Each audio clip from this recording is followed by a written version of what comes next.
Welcome back to Arslan Ahmed Rasool YouTube channel. ناظرین، آج میں جس موضوع پر بات کرنے جا رہا ہوں وہ بہت منفرد موضوع اس لیے کہ اس سے پہلے یہ بات شاید آپ نے کم سنی ہوگی. اور پیر سید نصیر الدین نصیر گولڈا شیف پیر صاحب سے میں اپنا روحانی ربط محسوس کرتا ہوں. میں نے بارہا بات کی کہ میرا ان سے ایک آئی کانٹیکٹ ہے. صرف ایک محفل میں، ایک مشاعرے میں نے ان کو صرف دیکھا ہے بطور صدر محفل مشاعرہ میں نے ان کو دیکھا ہے. تو وہ جس طرح کھل کر نوجوانوں کو یا دوسرے شعراء کو داد دے رہے تھے، اس سے ظاہر ہو رہا تھا کہ وہ کم درس نہیں تھے. جو لوگ ان کے بارے میں بات کرتے ہیں کہ وہ غصے کے تیز تھے، اپنے آپ کو بہت کچھ سمجھتے تھے اور یہ وہ، میں نے اس مشاعرے میں ان کو مبتدیوں کو داد دیتے ہوئے دیکھا. تو بات یہ ہے کہ اس مشاعرے کے بعد میں ان کے ساتھ اس مشاعرے کے بعد جب وہ نکلے کھانے کے بعد، تو میں ان سے اپنا ایک آئی کانٹیکٹ ہے میرا ان کے ساتھ. میں جھجک کے مارے ان سے آگے ہو کے ان کی دست بوسی نہیں کر پایا، لیکن انہوں نے میری طرف آنکھ بھر کے دیکھا تو میں نے بھی ان کی طرف دیکھا، اور وہ آئی کانٹیکٹ میں اتنا نشہ ہے کہ میں ساری زندگی اس سے باہر نہیں جا سکوں گا. تو پیر سید نصیر الدین نصیر گولڈا شریف، ان کی آخری خواہش کیا تھی، یہ آج کا موضوع ہے.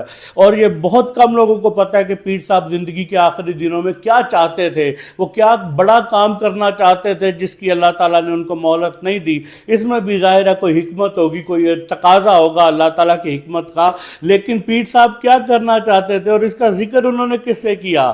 اس کا ذکر انہوں نے ڈاکٹر ظہور احمد اظہر صاحب سے کیا، جنہوں نے اپنے ایک رسالے میں لکھا کہ پیر نصیر الدین نصیر صاحب مجھ سے یہ بات کیا کرتے تھے کہ میں یہ کام کرنا چاہتا ہوں. اور اس کا ذکر انہوں نے ایک نجی محفل میں بھی کیا کہ میں یہ کام کرنا چاہتا ہوں. وہ کیا کام کرنا چاہتے تھے؟ ایک چینل بنانا چاہتے تھے، اور چینل بھی اس نوعیت کا کہ جس میں وہ توحید کا درس دے سکے، رسالت کا درس دے سکے.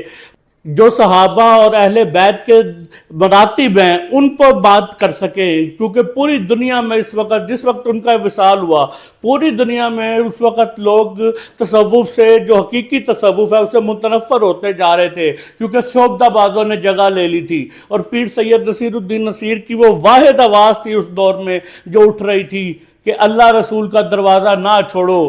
میری وہ براہ راست محفل میں کہہ دیا کرتے تھے کہ میری بیعت بھی توڑنی ہے تو توڑ دو، لیکن کبھی اللہ رسول کا دروازہ نہ چھوڑنا. لیکن جو پیروں نے کام کیا ہوا ہے کہ اپنے ہاتھوں میں لے آتے ہیں، اور وہ پیر نصیر الدین نصیر صاحب کہا کرتے تھے تو چھوڑ دو اور اللہ رسول کے دروازے پر جاؤ، مجھے بھی چھوڑو، اللہ رسول کے دروازے پر جاؤ. تو پیر صاحب کہتے تھے، اور ان کی آخری خواہش تھی کہ وہ ایک چینل بنا کر اس میں یہ بتانا چاہتے تھے کہ میں یہ کام کرنا چاہتا ہوں کہ اس چینل پہ بیٹھوں، اور اس چینل پہ بیٹھ کر میں جو ہے وہ بتاؤں، ساری دنیا کو بتاؤں کہ میں جو ہے وہ یہ کام کرنا چاہتا ہوں کہ اس دور میں اللہ اور رسول کا دروازہ چھوڑنے والے لوگ شروع ہو چکے تھے.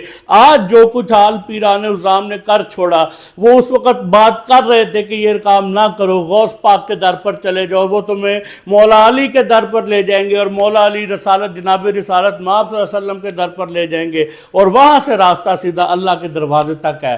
اگر آپ اس درجہ بندی سے نہیں جانا چاہتے تو ڈائریکٹ اللہ کی طرف چلے جائے، کسی پیر کی طرف نہ جھکے، کسی مولوی کی طرف نہ جھکے. تو وہ یہ کام کرنا چاہتے تھے، لیکن اللہ تعالیٰ نے ان کو مہلت نہیں دی. لیکن یہ ایسی بات ہے جو بہت کم لوگوں کو پتہ ہے کہ وہ ایک چینل بنا کر براہ راست غوث پاک کی تعلیمات کو عام کرنا چاہتے تھے، داتا صاحب کی تعلیمات کو عام کرنا چاہتے ہیں، اور جتنے بزرگان دین ہیں ان کی تعلیمات کو، اور سب سے بڑھ کر جناب رسالت مآب صلی اللہ علیہ وسلم کی تعلیمات کو اور قرآن و سنت کی پیغام کو عام کرنا چاہتے تھے. لیکن اللہ نے ان کو مہلت نہیں دی. تو میں نے چاہا کہ آج کی نسل کو بتاؤں کہ یہ کام وہ کرنا چاہتے تھے، لیکن ان کو اللہ نے مہلت نہیں دی. تو شاید آج کے کسی آدمی کے اور پیر کے دل میں یہ بات جاگ جائے کہ ہم یہ کام کر لیں تاکہ ہم نسل کو اللہ اور اس کے رسول کے دروازے تک لے جائیں.